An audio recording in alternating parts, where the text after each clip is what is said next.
there, I'm Jessica Coyne and this is Yoga for Beginners. Welcome back to my channel.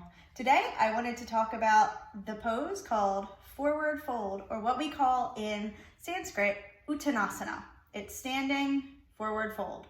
So there's a lot of modifications that you can use if you can't touch your toes. And just so that you know, most people, especially when they start yoga, can't touch their toes and they get very self-conscious about that. But there's lots of modifications that we use so that you can lengthen your hamstrings safely and effectively and really build some flexibility there. So let's get started. Hey guys, before we get started, make sure if you haven't already, hit that subscribe button and then hit the bell next to the subscribe button so that you can be notified every time I post new content. And if you like this video, please, please, please give it a thumbs up and tell me where you're watching from. Post it in the comments. I'd love to know where all of my viewers are. So thanks so much. I hope you enjoyed. Namaste.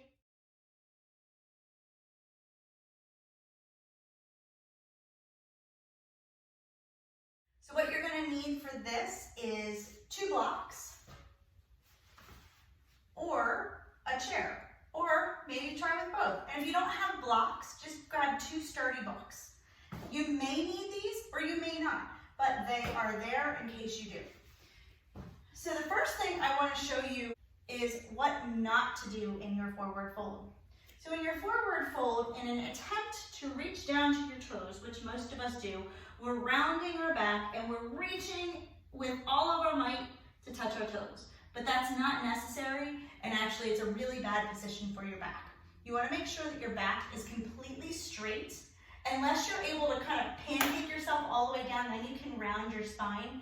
But if you're not able to completely come into a pose like this, you don't want to round your back at all. You want to have your back completely straight. So the first thing that we're going to do is take our blocks and just put them the tallest side up. So we stand with our feet hip-width distance apart. Now here's something too I want you to think about. Men have narrower hips, so they can stand with their feet together. Women should stand with their feet about hip-width distance apart. It's something new-ish that we are learning, so it's actually a lot better for women to stand this way. But if you're a man, go ahead and stand like this. If you're a woman, go ahead and stand with your feet a little bit wider. So we'll get started by bending the knees first and sticking your butt out. So this is called anterior pelvic tilt. What you don't want to do is have your tailbone tucked under. Now I'm probably dating myself here, but if you can remember Steve Urkel, how he walked around like this and go, did I do that?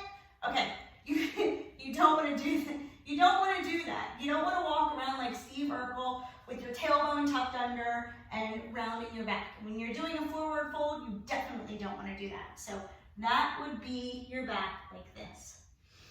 So we keep our butt sticking out, knees bent at first, and fold forward.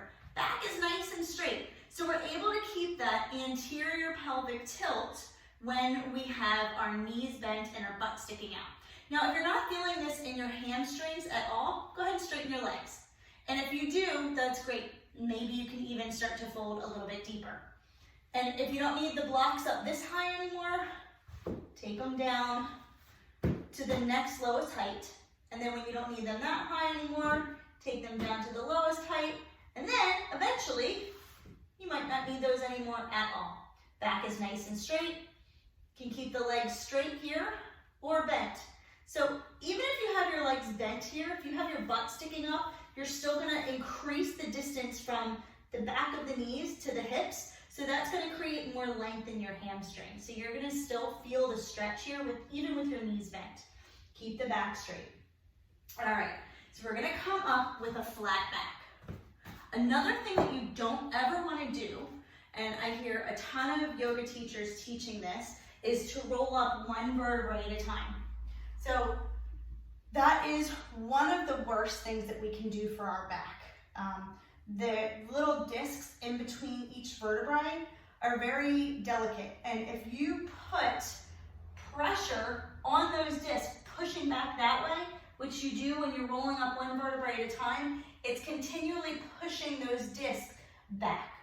So if you've heard of having a slipped disc or a ruptured disc or a herniated disc, that's what that is. It's when those discs have pressure put on the front of them, on the front part of the spine, and they're pushing back and they're opening up towards the back part of the spine. They're herniating, they're pushing out that way. So when we come up like this, we're really creating a favorable position for that to happen to the discs in between the vertebrae. So it's not good at all. So when you're coming up from your forward fold, I want you to think about really engaging your core. So you're going to pull your belly in, keep the knees soft. They don't have to be real bent, but don't lock the knees out. You're going to lift up chin first, pull the belly in, and rise all the way up and flat back. And if you do that, that's really going to strengthen your core on the way up as well. Okay, so let's move on to using our chair for forward fold if you need it. So we're going to place the chair right on the mat and bend the knees, stick the butt out for that anterior pelvic tilt, and then fold forward. So if this is as far as you get, that's great. Stay here. I don't care how long you stay here, as long as your back is straight, you're going to feel this in your hamstrings. So whether your knees are bent here or they're here, you're going to feel this in your hamstrings. So use this as a support if you need that. And if that's still too much, then we just turn the chair around and just go this way. So that's another option for your forward fold. And when you feel good, you feel like you've had enough, come on up, flat back to stand. And those are your modifications for forward fold, Uttanasana. So happy forward bending, guys. Namaste. Well, guys, I hope that this video was helpful for you. If it was, make sure that you post something in the comments to let me know what you thought. And make sure that you give this video a thumbs up. I would really appreciate it. So, and if you haven't yet, please make sure that you subscribe to my channel and hit the bell next to the subscribe button so you can be notified anytime I post something new. Thanks so much, guys. Namaste.